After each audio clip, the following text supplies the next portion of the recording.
حیرت کی بات میں بتاؤں آپ کو، حیرت کی بات، میں بیٹھا بھی ہوں ایک محفل میں، حضور پاک صلی اللہ علیہ وسلم کی نعت پڑھتا رہا شاعر کافی دیر تک، ماحول ٹھنڈا رہا، نوٹ آ نہیں رہے تھے، ہم بھی بیٹھے ہوئے تھے، ایک پیر صاحب بھی تھے اس مجمع میں، شاعر نے جو ہے ڈائیورٹ کر لیا اپنے رخ کو، اور وہاں سے پیر صاحب کی شان میں اب اشعار پڑھنے لگا، او جوش، ماحول گرم ہو گیا، لوگوں کے نوٹ نکلنے لگ گئے اور اس پر برسانے لگ گئے۔ کس طرح کا مجمع بنایا گیا ہے میرے عزیزو، اس حبیب رب العالمین کی شان میں نعت پڑھنے پر سناٹا ہے، جس کی تعریف میں قرآن رطب اللسان ہے، جس کی تعریف میں تمام کائنات کی اشیاء رطب اللسان ہیں، اس نبی رحمت کی تعریف میں تمہارے کانوں میں سناٹا ہے۔ اور ایک پیر کے متعلق جیسی ہی کہہ دیا گیا، جوش آ گیا۔ یہ شخصیت پرستی کا جو رواج شروع ہوا، اس سے بچا جائے، اس سے بچا جائے۔ میں اس کے سخت مخالف ہوں۔ بات ہو تو رسول رحمت کی بات ہو، مصطفیٰ کریم صلی اللہ علیہ وسلم کی بات ہو۔ میں نے کبھی یہ اپنے لیے پسند نہیں کیا کہ میرے شان میں یا میرے لیے کوئی بڑے القاب یا بڑے اشعار پڑھے جائیں، کبھی نہیں۔ اللہ گواہ ہے اس بات کا۔ ہماری خواہش صرف اتنی ہوتی ہے، ہمارا اپنا نام کس کی وجہ سے ہے؟ وہ رحمت دو عالم صلی اللہ علیہ وسلم کی وجہ سے ہے۔ اگر نبی پاک صلی اللہ علیہ وسلم کی نسبت ہمارے ساتھ نہ ہو تو ہم تو ایک مردہ لاش ہیں، ہماری اپنی کوئی حیثیت نہیں۔ شاعروں کو یہ چاہیے، نعت خواں بنو، نوٹ خواں نہ بنو۔ نعت خواں، اس کی بڑی فضیلت ہے، اس کی قبر بھی ہمیشہ خوشبوؤں سے مہکتی رہتی ہے۔ جو نعت رسول پڑھنے والا ہے، دنیا سے جاتا ہے، اس کی قبر جو ہے خوشبو سے بھر دی جاتی ہے۔ اور جس نے صرف دنیا کی طلب رکھی، پھر اس نے نعتوں کو ایک ذریعہ بنایا اور بیچتا رہا۔ آج بہت سارے ایسے معاملات ہیں۔ ایک شاعر کو یہی میں نے کافی سال پہلے، 10 سال پہلے، 10-12 سال ہو گئے ہوں گے، بہت پیسے دے کر کے لوگ بلائے تھے، میں بھی تھا جلسے میں۔ نماز کا وقت ہوا، ہم نماز کے لیے کھڑے ہو گئے، لیکن وہ پان کھاتے ہوئے باہر بھاگ گئے، نماز نہیں پڑھی۔ پھر صبح کی بھی نماز نہیں، عشاء کی بھی نماز نہیں۔ مجھے بہت اس چیز سے نفرت ہوتی ہے کہ نماز کے لیے ذرا برابر بھی سستی نہ کی جائے، کاہلی نہ کی جائے، چاہے وہ کوئی بھی ہو، معاف نہیں ہے اس کے لیے، پیر ہو کوئی بھی ہو۔ دوسرے دن وہ جلسے والوں سے میری بات ہو رہی تھی، تو میں نے پوچھا ایسا کیسے ہے؟ رات کو تو اتنا چہک چہک کر کے نعت پڑھ رہے تھے، ایسا کہہ رہے تھے ابھی مدینے کی گلیوں میں لے کر چلیں گے، تصور مدینہ فلاں فلاں فلاں، اور نبی پاک صلی اللہ علیہ وسلم کے حکم کے مطابق یہ نماز سے غافل ہے یہ بندہ۔ تو جا کر کے کسی نے کہا بھی کہ شاعر صاحب آپ نماز نہیں پڑھ رہے ہیں۔ وہ اس پر اطراح کر کے وہ اور گھمنڈ سے کہتا ہے دو میں سے ایک کام کرا لو، جلسہ کرا لو یا تو نماز پڑھا لو۔ نعوذ باللہ من ذالک۔ یہ ایک بات پھیلی ہوئی ہے، مشہور بھی ہے۔ اللہ تعالیٰ ایسے ناہنجاروں سے ہماری حفاظت فرمائے۔ اپنی محفلوں کو پاکیزہ رکھو۔ نعت پاک یقیناً سننا چاہیے، عشق رسول بڑھتا ہے، لیکن کوشش یہ کرو کہ وہ نعت خواں جس کے پڑھنے سے نبی پاک صلی اللہ علیہ وسلم کا حسن یاد آ جائے، حضور پاک کی محفلیں یاد آنے لگے اور تمہارے دل میں عشق بڑھتا چلا جائے۔ اور میں ان نعت خوانوں سے کہتا ہوں تم اس کی طلب چھوڑ دو، مال کی طرف مت دیکھو، گنبد خضرا کی طرف دیکھو، اتنا ملے گا کہ تمہاری جھولی تنگ ہو جائے گی، جھولی تنگ ہو جائے گی۔ بڑے بڑے اور بھی نعت خواں ہیں جن سے ہماری ملاقات ہے، الحمدللہ انہوں نے کبھی مطالبہ نہیں کیا، لیکن اللہ کے حبیب کی بات کرتے ہیں تو اتنا انہیں نوازا گیا ہے کہ وہ اب خود دوسروں کو نوازتے ہیں۔ یہ بھی میرے سامنے موجود ہے۔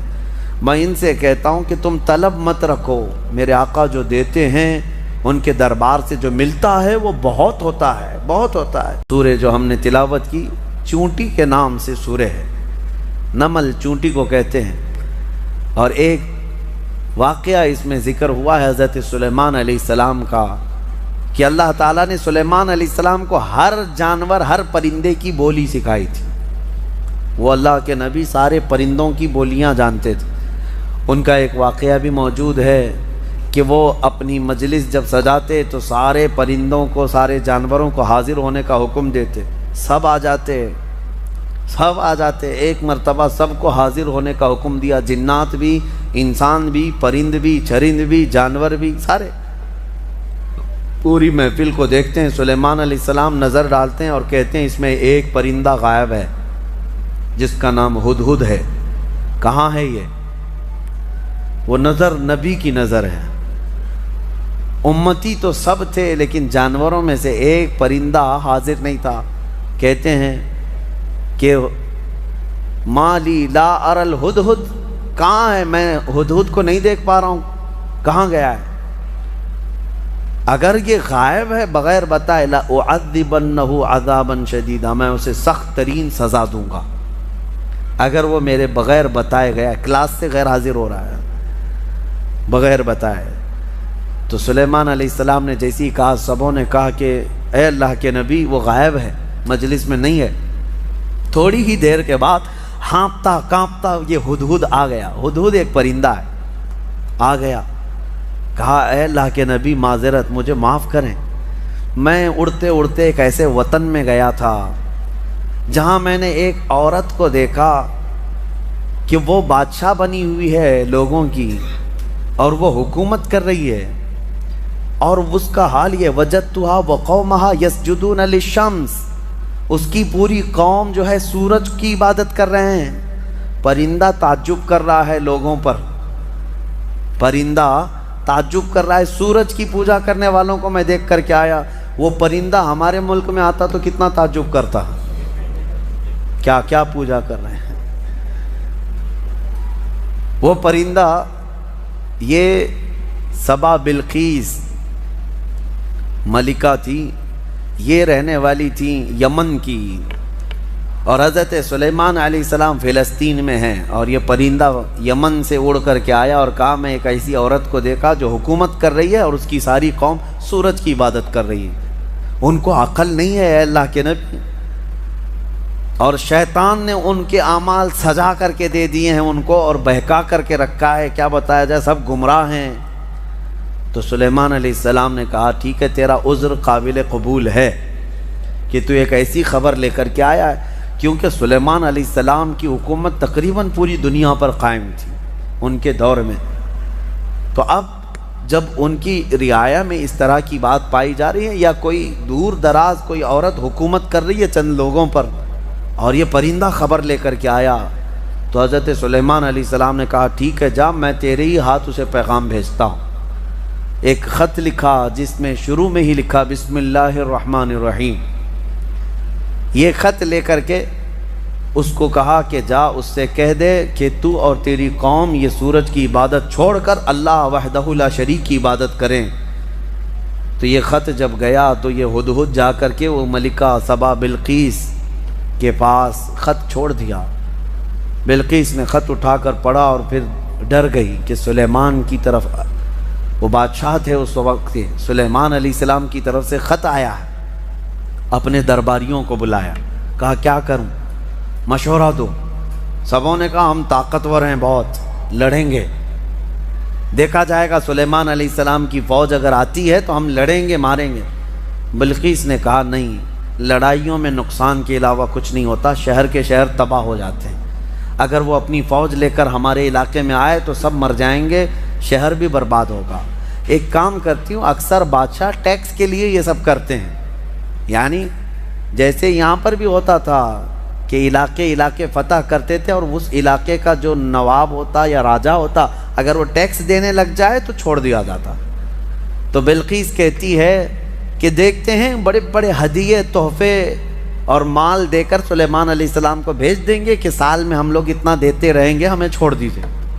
کہا سب لوگوں نے یہ مشورہ پسند کیا، اور پھر بہت سارے تحفے اور ہدایہ لے کر کے لوگ سلیمان علیہ السلام کے پاس آئے اور پیش کیا، یہ ہماری ملکہ بلقیس کی طرف سے ہدیہ ہے، آپ کے لیے قبول فرمائیں۔